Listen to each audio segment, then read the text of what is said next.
I do such a good job of this. Watch. We're going live in 5, 4, 3, 2, 1.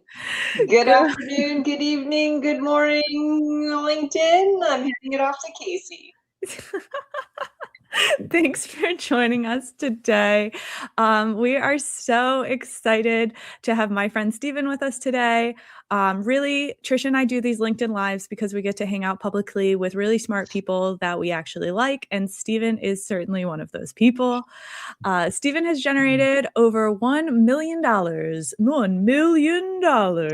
in pipeline as a BDR and AE across companies like Grooves, Sprout Social, and Storyblocks. And more importantly for today, he's used AI in his daily sales tasks and seen firsthand what happens when sales and marketing actually work together. Today, we're here to talk about the AI tools that he uses that provide real value and how we can use SMarketing alignment realistically instead of just another buzzword. And if you happen to be watching, Stephen is in the job market. You can hire Stephen. So thanks so much for being here today and joining our crazy little show. Before we jump too far in, do you want to give a little bit of background on you? You were mentioning in the pre-show your unique career trajectory. And I'm sure Trisha would like to hear more about that if no one else. Yeah, thank you both so much for letting me hop on today. I've caught a couple of these, and yeah, it's always fun and lively, especially for LinkedIn. So yeah, for my background, I've been in tech sales for just about 5 years at this point now, but previously before that, I was working as a wilderness ranger and a dog sledding guide, like most in the tech sales world. A dog sledding guide for real? Yeah, the ranger stuff really goes a lot of times during the summertime. So then I had to get on Google and figure out what I was going to do in the wintertime. And I'm on the East Coast and I ski like I'm on the East Coast. So I've always wanted a dog, and we started from there. So I got lucky with a couple different dog farms over a couple of years, which was really nice. That's amazing. It's just amazing. I'm a big fan of your career already. Well, thank you. I appreciate it. And yeah, and though it was definitely a lot more fun, it's a lot very interesting being in the guiding world and the outdoor world, and seeing a lot of the different ways that people in nonprofits or federal government and small guidings are able to work and do things. And frankly, that's kind of why it's slipping into the software, is because it could help connect some dots so people could stop wasting their time doing administrative things they shouldn't have to worry about, and more focus on the kind of passion of things too, which hopefully AI should be doing for folks right now too. Yeah. So a lot of times when we talk about AI, there's, especially like when I talk to people in real life about AI, I feel like it's a different conversation than when you talk to people online and like LinkedIn, B2B, people are like excited about AI, but then you talk to people in the real world and they're like scared of it, or, what's it going to do? But the reason that Trisha and I started this series is because it's no secret, sales and marketing historically don't get along. They have always felt like they're like competing against each other in a way that like truly makes no sense when you think it out, because everyone's goal is the same, but somehow marketing and sales are constantly in competition.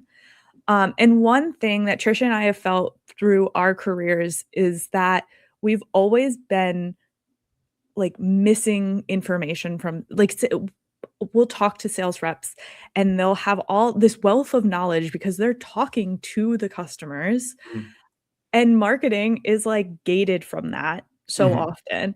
And it's hard to get that knowledge over to marketing. And so one big opportunity from our perspective is AI making a lot of that documentation actually possible. For one, but also even just like the simple things like call transcripts suddenly become like way more likely. So, I mean, what is the biggest way you've used AI in your sales roles to make your job easier? Yeah, so yeah, there are a lot of places it fits in, which of course that's what everyone says about AI, but let's start with what you just said there, call transcripts in particular.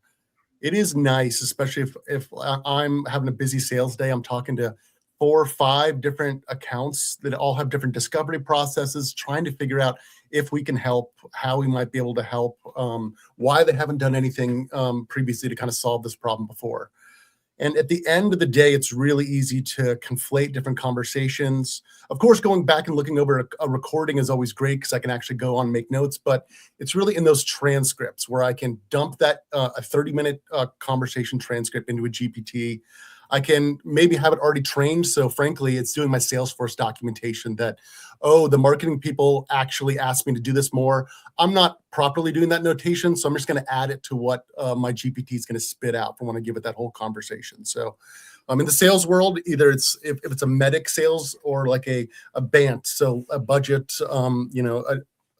need, timetable, and authority. There we go. So it's basically like if I can have that conversational tool trained to spit out that information and actually know what marketing wants to see and they have access to that information, that's really the best bet for folks. And then even after the fact, if more features come on, if there are other options, trying to gauge what missing things and why we're losing deals, doing a bigger search amongst those conversations, it's another access point for marketing for even as things change, as other features might get added on that might have a new opportunity to kind of circle back around, kind of seeing where those things came up in previous conversations.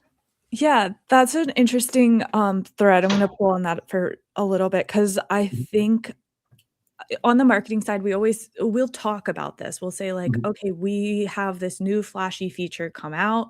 We should be marketing this to lost opportunities, to churned opportunities. But very rarely do we have the documentation on like, this was the feature that like was the problem. And that's just because like sales people are held to quotas and documentation is just holding them back from that quota. So I feel like I like that use case as well of being able to see like what was the blocker there. And sometimes it's hard to even document that because especially if the feature doesn't exist, like, do you know that it will ever exist? Are you calling it the right thing? Things like that can even make it hard, even if we were tracking that to somehow surface the right thing. Yeah, because there's a difference between the tech that keeps up with the Joneses. Let's say they're adding this on because their competitors had it for a while and they've been asked about this specific aspect. Or there's like your company's coming out with a completely new thing, and really you need to search around with the pain points that thing can solve. So though it doesn't have a name that they've kind of named before, they are looking for ways to decrease that administrative burden, or frankly, connect between sales and marketing, things along those lines of exactly how can you make someone's life easier? At the end of the day, if I'm cold calling someone, I have to give them an amazing excuse to not hang up on me. So I have to speak to what they care about, what their pain is very quickly, and have a better idea of that, and continue to gauge that as that is a constantly moving target. I want to know a little bit more about the nuts and bolts of how you were working. So you would take the transcript, you had a prompt that would then manipulate it and form it into something with like your BANT criteria, I'm assuming. What did you do with that information next? And like how smart was your CRM in being able to extract that versus how much of it was it you pushing it into the CRM? So there was still a lot of me pushing it in the CRM and me connecting the dots that, like, at the end of the day, most places have not been able to. Either there's a disconnect between most GPTs and CRMs for security or complexity reasons. But to go back a little bit further, so basically I would have a trained GPT based on whatever sales methodology or whatever is the most pertinent information for that deal, not just, which is definitely different from depending on the different cycles. So basically, I would have a prompt that I could copy and paste most of the answers after reading over directly into my CRM, into the fields that my managers cared about the most, and the ones that I saw that were the most important for the long run. If there were particular nurture opportunities that they mentioned or anything along those lines, that yes, this is a great idea, I'd love to check this out, but contract's still firm for 6 more months. So there's a lot of, so it's basically coming down to what is the pertinent information for the instance. What am I being asked to kind of put in there? But it's I think the best bet is that a lot of these kind of meticulous note taking that salespeople aren't doing anyway, if it can be done a little bit by ChatGPT realistically and honestly without hallucinating, which you don't see as much hallucinations if you're asking it to make judgments on all the text you're seeing. I'm not asking it to pull any sources from outside the internet, just my 20-minute conversation, 30-minute conversation. Mm-hmm. And are you ever surprised by what it gives you, and surprised because its opinion of, or its translation of what it read was more objective than yours? Did you ever see any instance of like subjectivity that after reading ChatGPT you were like, oh, maybe that's my lens? Honestly, yes. And to the point where at first I was like, well, I was surprised, maybe there's some errors here, but the more you think about it and read it, it's like, it's actually good to better understand. I mean, there's a level of subtext that I can certainly the more you sell, the more you kind of understand that a soft yes that someone, but let me check with my boss really quick, is far from a real yes. But really, it's nice to be able to nuts and bolts see exactly it listing by statements, and hopefully if you can kind of work on that GPT, even give you a certain level of probability depending on circumstances in the deal. So it can kind of judge it. And, that's going to be another thing that you're going to be kind of tuning to see how that judgment is. But granted, it's a good way to, exactly what you're saying, have a different lens on the deal. So even if I think it's saying something incorrectly, I don't see it quite that way, it forces me to kind of justify that in the CRM notes in particular, make those changes and or kind of address that further as I'm continuing to follow up and work. Mm-hmm. Yeah, that's interesting. I had a sales call earlier this week, and I had Claude summarize the call, and it had suggested something that I didn't really agree with, which it was like I don't know if I would have like noted that change as much, but like suddenly I was rereading their notes and I was like, wait a minute, like I didn't read it like that. Are you wrong? Am I wrong? Like, it just gets interesting there. And I'm a very hard critic on myself, period. And so I didn't think the sales call went very well. And Claude literally was like, you're fine. I don't know what, like, he was like, all of these people agreed with you on the call. Like I heard like one opposition and I was like, a terrible call. It's over. So I think Yeah, honestly, I think that's a really good point too, because if it's like at the end of the day, most of us need to know a certain level of information to figure out if any solution works. And yeah, if it's like, if Claude can point out that you filled in all the blanks, then you're being overly hard on yourself. And I feel like that's a really important point of coaching. You mentioned training your GPT. How long did you spend like tweaking it? Was it fairly straightforward, ongoing, so on? I guess ongoing is always the answer for most things as we're kind of tuning and training. But I guess that being said, you can definitely get to a certain level of plateau on like this is a functional enough to make that information. With the band stuff, the kind of sales methodology, you can feed in enough backstory information that you have enough thought process and theory behind to kind of get to a level where you can make it justify any differences. So I guess I got to the point where even though there's a little bit of adjustment, you can definitely plateau with some things. But all in all, I find making GPTs, and I've been doing it more and more somewhat as just to get better at it, pretty straightforward. It's really making sure that you have the right source material for it to base on, continuing to make sure to kind of establish and re-elaborate the points you care most about. But for the most part, I find it to be very helpful and really is really the next level of using all the GPTs past just the Google feature. It's nice to be able to search a little bit more on conversational features, I guess conversational of exactly what you're looking for. I definitely see that's the direction for a lot of other folks' search boxes, but really getting it to work for you, figuring out how it should work for you is definitely the kind of next level, and training those GPTs to kind of work in a certain way for you is definitely working for me. Are you giving it any other source material when you give it a transcript, like any company data? So depending on if I'm using GPTs like that have already been trained by my company, a lot of it already has some pretty specific data. And frankly, you might want to go and you have to go into effect and make sure you're it's perfectly capable of pulling information about your company off of the internet. If you're sharing sensitive materials, you also need to keep an eye on that, making sure you're keeping on any company policies or anything along those lines. But I like, yes, I will pull in different PDFs. For example, yeah, like Casey mentioned, I was just affected by a reduction in force. So I have a dozen cover letters that I like in particular that I've written.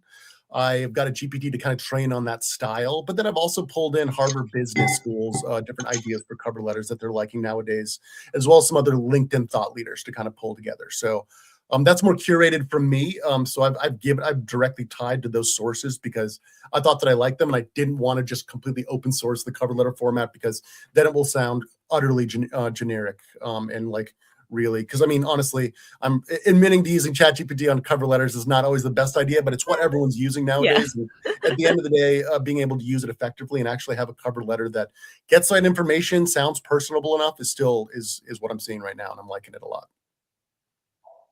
Along those same lines, how much of your own personality are you training it on your own speech and personality and things like that as well? I'm trying to, and that's where I got at to really dig out my favorite cover letters of the past and really kind of stick to the style. I can't really get it to, at the end of the day, sound as much as I like. I definitely like, especially with sales and email, it's got to grab attention. You earn words at a time. So having that conversational tone is something that is very difficult for. So I'm rarely, let's say, for a full sales email, copying directly from a GPT and going directly to a send. You need to keep the brevity of everything like that too, but really the personality, the conversational tone is something that you're definitely still making the final adjustments on, even with those cover letters as well. As much as everyone would like for it to just connect it and be able to kind of take it forth on, at the end of the day, knowing that whatever AI product you have needs the oversight for you to continue to put on your special touch is really, I feel like, how you get the best product out of AI. Mm-hmm. You mentioned doing cold outreach. Mm-hmm. Have you ever used AI to help with that? Yeah, absolutely. Yeah, I mean, there's enough simple stuff of from trying to figure out if you're figuring out who could actually even like your product, starting out from there. A lot of times with ChatGPT is what I found early on, and what I've been corrected is I was starting too narrow. It was why does Trisha want to buy my product, as opposed to me asking ChatGPT, how would you create a product to best understand folks that are in Trisha's position to why they use tools like this? Okay, what out of that information, what is probably the matters the most of her? So basically, taking a step backwards and trying to get it to start to engineer itself before you're even getting your information. How would you prompt to get this information? How would you prompt a better prospect in this avenue? Things along those lines. Okay. And in that example, is the goal to get information on a specific person, or is it a goal to sort of develop a target list? So I guess, yeah, those both a little bit of both. For a lot of times for specific people, frankly, I have not been enjoying the style of writing for if I give it a LinkedIn profile and everything there is to know about my company, and was like, give me something short, brevity. Here's a bunch of examples. It's still giving me something that reads very ChatGPT in terms of very mechanical and things along those lines. But again, if I can better understand their company, what they care about right now, what kind of news is going on, if I can get it to read some financial disclosures and documents and point out the areas that I want, that's a little bit more of the conversational intelligence tools. If I can drop in a 200-page document and see where it says the buzzwords that I care the most about, that's absolutely nice. That's barely better than a control find, but it can also help you break it down as you find that stuff, which is absolutely nice. Mm-hmm. One of my favorite influencers is Jay Schwedelson, who does a lot with email, and he's got a ridiculous podcast that's very short. And in a recent episode, he was talking about how great, absolutely great, ChatGPT 5.2, not previous versions, but 5.2 specifically, is at crafting subject lines for emails. If you give it a prompt here's my ICP or my target person, here's what I want to tell them about. Now, go craft a subject line that they're going to care about. So I was all excited to try this with a group of there's a specific ICP that one of my clients has, and I just like nothing I try with them makes any sense. And what I'm trying with them is like different emails and subject line tests. Like it's a split test. Half of them may get this, half of them that get that. They never respond the way the traditional people do. Like traditional B2B audiences, there's a predictable pattern to a lot of stuff. They're like, I don't know where they are. I haven't cracked the nut yet. I tried ChatGPT. We kind of sort of followed the advice this week, but not exactly. Maybe it said something interesting, but yeah, I agree with you that a lot of times it's just kind of blah. And even the headline, yeah, it's just kind of blah. Well, here, just to sidestep a little bit, let's decode a little sales marketing, because subject, what is your ideal subject header for, let's say, you could say general cold outreach? I know this is kind of, because, yeah, I'm curious, what does that look like to y'all? Something that's going to make them, like the intended target, like stop scrolling, like just stop. That's the number one goal. I mean, it makes them open the email. I mean, the purpose of the subject is so they open the email. The purpose of the email is so that they take action, whatever you want that to be. Yeah, absolutely. Wholeheartedly great. So I guess, how long do you guys normally like subjects in particular? Well, there's a whole like thing around that. Like sometimes like there's Jay Schwedelson will tell you, like sometimes like a 2-word subject is like the thing, because it looks so different than every other email. It just depends. What do you think? I'm definitely, I like them short. I like them lowercase, and I like them internally coded a little bit sometimes. Not so much that it's deceptive, but ones that are kind of curious to kind of break the pattern. Exactly what you guys are saying, that make them click, is what I've been seeing a lot more options with story blocks, and doing a lot of more like literal B-roll things along those options. Stock options is a light one that is, again, just internally coded enough because people have internal stock options, but it's not necessarily confusing enough to go on that. And I was seeing a much higher click rate than even just a more typical, more along the lines of, I guess, like more like 5 to 7 words. But at the end of the day, I like them short, and I like them a little internally coded without them being utterly deceptive. What does internally coded mean? Could sound like an internal email. So like even like sent amongst folks. And again, like that's not to kind of trick folks, but it's to make it to come from a different direction of salesy, frankly, is to make it not get someone to delete it before they even get to the end of that subject header. Yeah, because I mean, to Trisha's point, like what is going to make me open an email? And if it looks like it's going to be just another marketing email, that's not going to make me open it. I mean, I have, how many? I like to do inbox 0. I have 16 emails in my inbox. Like I'm trying, I've said this before, like I feel like sometimes my entire purpose in life is to get to inbox 0. So like kind of, I guess that's the end of a to-do list of sorts. So yeah. So like I don't want to read your email, you know? You're trying to ditch it. I'm trying to get rid of it. So you have to convince me not to do that. Give me a reason to not delete your email. Because I want to delete your email. As an email marketer. Wow. That's a email marketing. I guess at the end of the day, we're trying to make people not delete them. What is the thing that's like, well, what are you getting at to actually click and go a little forward? Because even a lot of times when you'll see marketing or sales stuff, I won't keep you from clicking on and see what's going on. See, maybe someone's got a good tactic that's pulling you in a little bit. So at the end of the day, like what's leading to some level of breadcrumbs that doesn't have people do the easiest thing possible, and that's kick it to trash. And I love the life that I imagine someone out there has, where they're like, I would just like to read this newsletter. I've got a couple minutes. I just want to read the newsletter. But that has just like never been me. Like one of these days I'm going to meet someone who's they're the one that's reading all of them. So. And Okay, all let's the talk about information's there. If you can find it when you need it, that's great too. There's a lot of things that I will categorize and keep in my pocket, and I know where to get the information when that's there. But at the end of the day, that's not most of it. I did just see an interesting post, I think, on Reddit where somebody was talking about how they number their emails or their newsletters. So it's like CJ number 21, CJ number 72, and there is like, I guess for the people who are getting those newsletters, they kind of like it because there's this brand identity. Like they know that they're all going to look like that. Mm-hmm. But I want to know any other tools, AI tools that you've used that you found helpful in sales. So ChatGPT is like they're pulling most of the weight with your call transcripts. Mm-hmm. But is there anything else that you found helpful in learning?